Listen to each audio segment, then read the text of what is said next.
नमस्कार विद्यार्थियों। आज के इस 100% रियल और फैक्चुअल एग्जाम एनालिसिस में आप सभी का स्वागत है।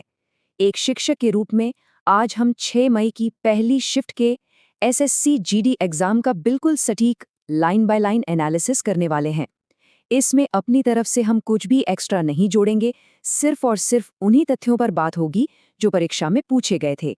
तो चलिए बिना किसी देरी के सीधा शुरू करते हैं। तो चलिए सीधा हमारे पहले सेक्शन पर आते हैं, राजव्यवस्था और इतिहास। इस शिफ्ट में कुछ प्रमुख नियुक्तियों और ऐतिहासिक युद्धों से बड़े ही सीधे सवाल आए थे। एग्जाम में अपॉइंटमेंट्स यानी नियुक्तियों से सीधे सवाल पूछे गए, जैसे राज्यों में महाधिवक्ता यानी एडवोकेट जनरल की नियुक्ति आखिर करता कौन है? इसका बिल्कुल सटीक उत्तर है राज्यपाल। वहीं दूसरा सवाल था कि जीएसटी परिषद का प्रमुख कौन होता है? तो याद रखिए, यह केंद्रीय वित्त मंत्री होते हैं, जो वर्तमान में श्रीमती निर्मला सीतारमण है। अब आगे की शिफ्ट्स के लिए इन एक्स्ट्रा फैक्ट्स को कंठस्थ कर लीजिए। महाधिवक्ता से जुड़ा अनुच्छेद 165 आपको याद रखना ही है। इनकी योग्यता उच्च न्यायालय के न्यायाधीश के बराबर होती है और इनका कार्यकाल राज्यपाल के प्रसाद पर्यंत यानी उनकी इच्छा पर निर्भर होता है। जीएसटी परिषद के लिए अनुच्छेद 279A बेहद क्रूशियल है और ध्यान दीजिएगा, इसमें कुल 33 सदस्य शामिल होते हैं, जिसमें केंद्र और राज्य दोनों के वित्त मंत्री होते हैं। हिस्ट्री की बात करें तो एक बड़ा ही दिलचस्प सवाल था कि चालुक्य राजा पुलकेशिन द्वितीय को किसने पराजित किया था। इसका सही जवाब है पल्लव राजा नरसिम्हवर्मन प्रथम। मुगल काल से भी एक सवाल था कि औरंगजेब ने दक्कन में किन शक्तियों को हराने के लिए एक लंबा युद्ध लड़ा। इसका उत्तर है मराठा, बीजापुर और गोलकुंडा। यहाँ कुछ और एक्स्ट्रा हिस्टोरिकल फैक्ट्स हैं जो एक पूरी कहानी बयां करते हैं। नरसिंहवर्मन ने ये युद्ध वातापी में जीता था, जो आज के समय में कर्नाटक के बादामी में है। इस शानदार जीत के बाद ही उन्होंने वातापी कोंडा की उपाधि ली थी। और जानते हैं इस युद्ध का असली कारण क्या था? अपने पिता महेंद्रवर्मन प्रथम की हार का बदला लेना। औरंगजेब के दक्कन युद्धों की बात करें तो उसका मुख्य लक्ष्य शिवाजी महाराज के नेतृत्व में तेजी से बढ़ती मराठा शक्ति को कुचलना था। इसके अलावा उसके विद्रोही बेटे अकबर का मराठाओं यानी संभाजी महाराज के पास शरण लेना और मुस्लिम रियासतों को मुगल साम्राज्य में मिलाना भी इसकी एक बड़ी वजह थी। चलिए अब आगे बढ़ते हैं हमारे दूसरे सेक्शन की तरफ, भूगोल, कला और संस्कृति। यहाँ हम कुछ बहुत ही जरूरी जनसांख्यिकीय डेटा और उत्सवों पर बात करेंगे। ये डेमोग्राफिक डेटा बहुत ही क्रूशल है। 2001 से 2011 के सेंसस पर नजर डालें तो राष्ट्रीय औसत दशकीय वृद्धि दर 17.7% थी, लेकिन यहाँ एक बड़ा विरोधाभास देखने को मिलता है। मुस्लिम समुदाय ने सबसे अधिक दशकीय वृद्धि दर्ज की, जो 24.6 से 24.7% के बीच थी, जबकि सबसे कम वृद्धि जैन समुदाय की रही, जो सिर्फ 5.4% थी। बाकी समुदायों को भी देख लीजिए। हिंदू 16.8 से 16.76%, ईसाई 15.5 से 15.7%, सिख 8.4% और बौद्ध 6.1%। ये एकदम सीधा डेटा है, इसे भूलना नहीं है। आर्ट और फेस्टिवल से दो अहम सवाल आए थे। पहला, कंबाला पारंपरिक भैंस दौड़ मुख्य रूप से कहाँ मनाई जाती है? जवाब है कर्नाटक। दूसरा सवाल, 16 से 18 फरवरी 2025 के बीच अंतर्राष्ट्रीय पक्षी महोत्सव कहाँ आयोजित किया गया? इसका सटीक उत्तर है उत्तर प्रदेश का प्रयागराज। इनसे जुड़े कुछ और डिटेल्स भी काफी इंटरेस्टिंग हैं। कंबाला कर्नाटक के तटीय जिलों जैसे दक्षिण कन्नड़ और उडुपी के कीचड़ भरे खेतों में नवंबर से मार्च के बीच होता है। तुलुनाडु क्षेत्र का कृषक समुदाय इसे अच्छी फसल के लिए भगवान शिव के अवतार कादरी मंजुनाथ को समर्पित करता है। अब पक्षी महोत्सव की बात करें तो ये महाकुंभ 2025 के अवसर पर हुआ, जहां 200 से अधिक पक्षियों की प्रजातियां देखी गई। इसका मस्कट इंडियन स्किमर है, ये नाम एकदम रट लीजिए। और हाँ, एक जरूरी नोट, बिहार में कलरव 2025 राज्य पक्षी महोत्सव जमुई में हुआ था, इसे भी याद रखिएगा। नेक्स्ट सेक्शन है खेल और विज्ञान। एग्जाम के पॉइंट ऑफ व्यू से ये फैक्ट्स बार बार रिपीट होते हैं। स्पोर्ट्स में सवाल था हमारे चैंपियन नीरज चोपड़ा जी के बारे में कि उन्होंने अपना पहला स्वर्ण पदक किस एशियाई खेल में जीता था। सटीक जवाब है 2018 जकार्ता पालेमबांग, जहां उनका थ्रो 88.06 मीटर का था। वे एशियाई खेलों में भाला फेंक में स्वर्ण जीतने वाले पहले भारतीय हैं। 2022 हांगझो में भी उन्होंने अपना गोल्ड बरकरार रखा।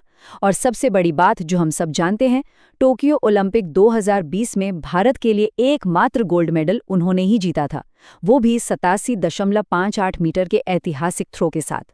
साइंस में साउंड स्पेक्ट्रम से एक बिल्कुल स्ट्रेट फॉरवर्ड सवाल आया, सामान्य मनुष्य की सुनने की क्षमता कितनी होती है? उत्तर है 20 हर्ट्ज से 20,000 हर्ट्ज तक। 20 हर्ट्ज से कम वाली ध्वनि को अवश्रव्य यानी इंफ्रासोनिक कहते हैं, जिसे हम इंसान नहीं सुन सकते, और 20,000 हर्ट्ज से ऊपर की ध्वनि को पराश्रव्य या अल्ट्रासोनिक कहते हैं, जिसे चमगादड़ बड़ी आसानी से सुन लेते हैं। साइंस और एनवायरनमेंट से कुछ और ज़रूरी सवाल आए, जैसे एथलीट या बॉडी बिल्डर एनाबॉलिक स्टेरॉयड का उपयोग आखिर क्यों करते हैं? उत्तर है मांसपेशियों के विकास और ताकत बढ़ाने के लिए। दरअसल ये टेस्टोस्टेरॉन का मानव निर्मित रूप है, लेकिन इसके साइड इफ़ेक्ट्स बहुत खतरनाक हैं। हृदय रोग, यकृत यानी लिवर की समस्या, नपुंसकता और आक्रामक व्यवहार। इसीलिए खेलों में इसे बैन किया गया है। पर्यावरण पर आते हैं तो AQI यानी वायु गुणवत्ता सूचकांक को कम करने का सबसे बढ़िया तरीका है पब्लिक ट्रांसपोर्ट और इलेक्ट्रिक वाहनों का इस्तेमाल। और ध्यान रहे, शहरी इलाकों में PM 2.5 प्रदूषण मुख्य रूप से धूल, वाहनों के धुएं और इंडस्ट्रियल एमिशन की वजह से होता है। अब शिफ्ट करते हैं अपने चौथे सेक्शन पर, पुलिस, सुरक्षा और योजनाएं।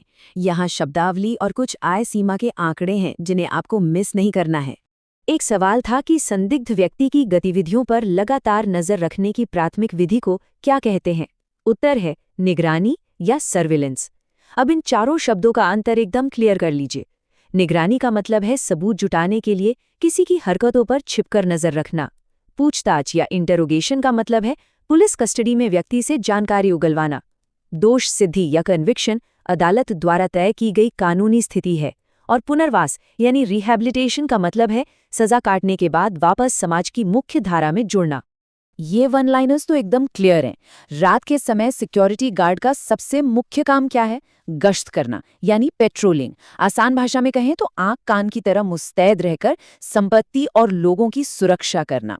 दूसरा सवाल था NGO का फुल फॉर्म क्या है?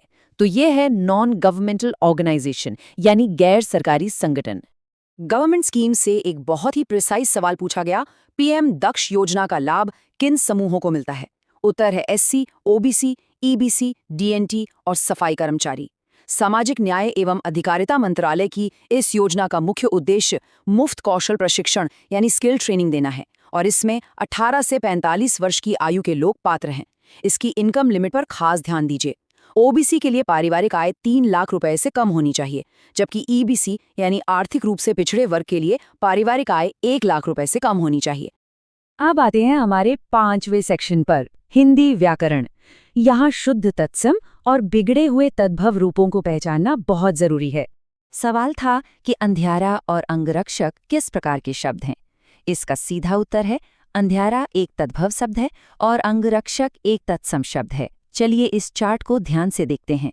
शुद्ध रूप यानी तत्सम है अंधकार, जिसका तद्भव रूप अंधियारा या अंधेरा होता है। अंगरक्षक का तद्भव अंगरखा होता है, जो कि एक तरह का पहनावा है। इसी तरह अग्नि का आग, सर्प का सांप, कूप का कुआं और सूर्य का तद्भव रूप सूरज होता है। इन्हें एकदम पक्का कर लीजिए। आखिरी सेक्शन, त्वरित निष्कर्ष। आइए अब इस पूरे एनालिसिस को समेटते हैं। तो अगर इस 6 मई की पहली शिफ्ट को समराइज करें तो साफ पता चलता है कि सवाल एकदम डायरेक्ट और वन लाइनर थे। सवालों को घुमाया नहीं गया था।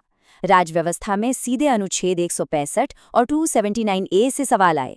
करंट अफेयर्स में नीरज चोपड़ा के अचीवमेंट्स और 2025 के पक्षी महोत्सव पर फोकस था। विज्ञान में भी व्यावहारिक डेटा जैसे AQI, PM 2.5 और PM दक्ष की सटीक आय सीमा पूछी गई। आपको अपनी तैयारी बिल्कुल इसी दिशा में रखनी है। आप हस्तलिखित PDF के लिए टेलीग्राम से जुड़ सकते हैं। अब जाते जाते जरा सोचिए, जब परीक्षा में सीधे वन लाइनर और सटीक आंकड़े ही पूछे जा रहे हैं, तो क्या मोटी मोटी किताबों में उलझने के बजाय इन टू द पॉइंट फैक्ट्स को मास्टर करना ही सफलता की असली चाबी नहीं है? इस पर विचार जरूर कीजिएगा। जय हिंद, वंदे मातरम।